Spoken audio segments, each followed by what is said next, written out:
সাংবাদিক হলো সমাজের দর্পণ, সাংবাদিক হলো সমাজের আয়না। সাংবাদিকরা আছে বলে আমরা বিভিন্ন আমাদের বাংলাদেশের কোথায় আনাচে কানাচের সমস্ত খবর আমরা জানতে পারি, আমরা বুঝতে পারি। আমরা শুধু একা না, আমাদের সাথে যে দেশবাসী আছে, আমরা মনোবল হারাবো না।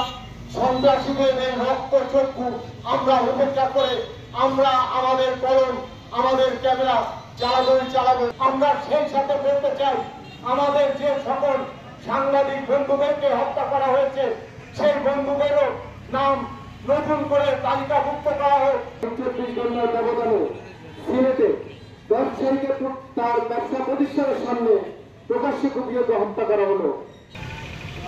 তাদের আইনের আওতায় আনতে হবে, তাদের আইনের আওতায় আনতে হবে।